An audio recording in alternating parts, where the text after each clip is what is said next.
जय हिंद, नमस्कार। आप सबका एक बार फिर से स्वागत है आपके अपने लोकप्रिय चैनल द सियासी टेबल राजस्थान के अंदर। आखिरकार 12 दिनों की उठापटक के बाद महाराष्ट्र में मुख्यमंत्री के पद का नाम की घोषणा हो गई। जैसा कि सब लोगों को विदित था, महाराष्ट्र के अगले मुख्यमंत्री देवेंद्र फडणवीस होंगे।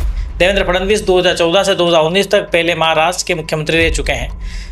कल 5 दिसंबर 2024 को मुंबई के आज़ाद मैदान में महाराष्ट्र के मुख्यमंत्री के रूप में देवेंद्र फडणवीस शपथ लेंगे और एक नया इतिहास रचेंगे। इतिहास इसलिए क्योंकि महाराष्ट्र की राजनीति में दूसरी बार कोई व्यक्ति अपने 5 साल का कार्यकाल पूरा करके मुख्यमंत्री बनने वाला भारतीय जनता पार्टी की तरफ से देवेंद्र फडणवीस पहले मुख्यमंत्री होंगे। काफ़ी 12 दिनों की उठापटक, कई सारे कयास, कई सारी मीडियाबाजी, कई सारे बयान, कई सारे अनुमान लगाने के बाद आखिरकार वही हुआ जिसकी सबको आशंका थी। देवेंद्र फडणवीस मुख्यमंत्री के रूप में चुने गए। लेकिन ये कॉन्फ्लिक्ट पैदा क्यों हुआ? क्योंकि भारतीय जनता पार्टी और उसके गठबंधन को महाराष्ट्र की जनता ने एक स्पष्ट बहुमत दिया और उससे पहले महाराष्ट्र की सरकार जो है वो भारतीय जनता पार्टी के गठबंधन के साथी एकनाथ शिंदे के हाथ में थी। वो मुख्यमंत्री थे और उनके मुख्यमंत्री कार्यकाल में ही चुनाव लड़ा गया और बीजेपी को और उसके सहयोगियों को स्पष्ट बहुमत मिला। लेकिन कॉन्फ्लिक्ट की शुरुआत तब होती है जब मुख्यमंत्री को लेकर के फैसला करना था और बीजेपी 132 सीटें जीतकर सबसे बड़ी पार्टी थी और शिवसेना, जो एकनाथ शिंदे की शिवसेना है, वो 56 सीटों के साथ दूसरी बड़ी पार्टी है।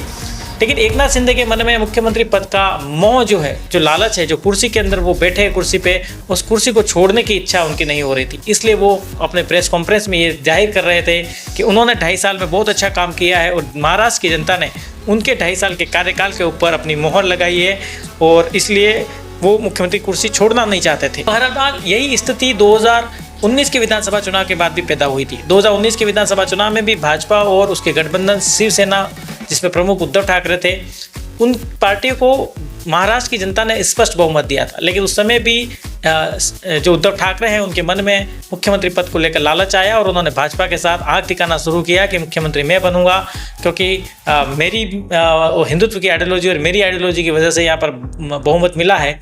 तो उस समय बीजेपी के महाराष्ट्र में 5 साल मुख्यमंत्री का कार्यकाल देवेंद्र फडणवीस पूरा कर चुके थे। इसलिए बीजेपी का मानना था कि ये बहुमत उनकी सरकार के कामकाज के ऊपर है और नरेंद्र मोदी के चेहरे पर है। इस बात को लेकर इतनी लड़ाई हुई कि उद्धव ठाकरे बीजेपी का साथ छोड़कर कांग्रेस के साथ चले गए और फिर उन्होंने वो गठबंधन करके सरकार बनाई और 2.5 साल वो मुख्यमंत्री रहे। उसके बाद जब एकनाथ शिंदे शिवसेना तोड़ करके वापस यहाँ आए, उस समय बीजेपी ने एकनाथ शिंदे को मुख्यमंत्री बना दिया, जबकि उस समय बीजेपी के पास 105 विधायक थे। बीजेपी सबसे बड़ी पार्टी थी।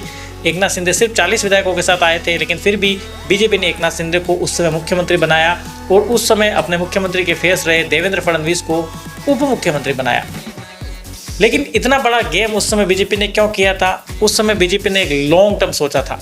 इसी विधानसभा चुनाव का आगे की रणनीति को सोचते हुए उन्होंने बनाया था, क्योंकि उस समय 2 परिस्थितियाँ थी। सबसे पहली परिस्थिति तो ये थी कि बीजेपी अपने वोटरों सहित देश में ये मैसेज देना चाहती थी कि वो सत्ता की भूखी नहीं है। अपने मुख्यमंत्री के उद्धव ठाकरे के साथ उन्होंने मुख्यमंत्री के पद को लेकर कोई कमिटमेंट नहीं किया था और वो मुख्यमंत्री की लालची नहीं है, वो अपने कमिटमेंट को लेकर चलती है। क्योंकि अगर उन्होंने कोई वादा किया होता तो वो उद्धव ठाकरे को मुख्यमंत्री बनाते, क्योंकि उन्होंने वादा नहीं किया इसलिए वो मुख्यमंत्री का पद उद्धव ठाकरे को नहीं दे सकते थे। जबकि अब एकनाथ शिंदे जब आए हैं बीजेपी के साथ तो उन्होंने मुख्यमंत्री एकनाथ शिंदे को बनाया है, क्योंकि उन्हें लालच नहीं है। एक मैसेज तो ये। दूसरा मैसेज बीजेपी ये देना चाहती थी कि एकनाथ शिंदे जिस बाला साहब ठाकरे की शिवसेना को तोड़ करके अलग आए थे और अपनी शिवसेना पार्टी का सिंबल भी लेकर के आए थे कोर्ट के माध्यम से, अब सिर्फ उसके बीच में ये कॉन्फ्लिक्ट होने के बाद चुनाव नहीं हुआ था। तो ऐसे में महाराष्ट्र की आम जनता और महाराष्ट्र के जो शिवसैनिक हैं, जो शिवसेना को वोट करते थे, उनके मन में कौन से पक्ष को लेकर के ज़्यादा हमदर्दी है इसका पता नहीं था। क्योंकि एक पक्ष तो उद्धव ठाकरे का रह गया, जो कि बाला साहब ठाकरे के बेटे हैं और उस परिवार, ठाकरे परिवार का हिस्सा हैं, क्योंकि लोगों का बाला साहब ठाकरे परिवार के साथ एक अटूट एक लगाव है। और एक पक्ष शिवसेना को लेकर के, सिंबल को लेकर के एकनाथ शिंदे आ गए हैं। अब जनता ये क्या डिसाइड करेगी? क्या परिवार और बाला साहब ठाकरे साहब के नाम पे एक ठाकरे शब्द के पीछे जाएगी या फिर आइडियोलॉजी के पीछे जाएगी?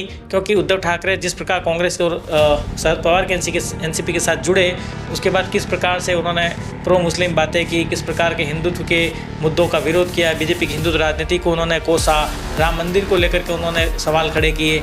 तो इससे क्या शिवसैनिक वास्तविक, जिस प्रकार एकनाथ शिंदे दावा कर रहे हैं कि शिवसैनिक नाराज़ हैं, जनता नाराज़ है, तो वो क्या सच में नाराज़ होकर के शिंदे के साथ आएगी या उद्धव के साथ जाएगी, इसका पता नहीं था।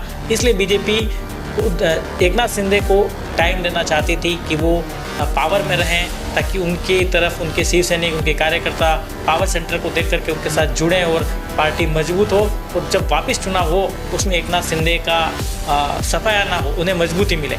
और इसको लेकर के बीजेपी ने ये गेम खेला और वास्तव में ये गेम कामयाब हुआ, क्योंकि एकनाथ शिंदे पावर में रहे तो जो गांव में, मंडल में, ब्लॉक में, तहसील में, जिलों में जो इकाई होगी वो पावर सेंटर के साथ हर कोई रहना चाहता है, कि उस समय उद्धव ठाकरे के पास कुछ भी नहीं था।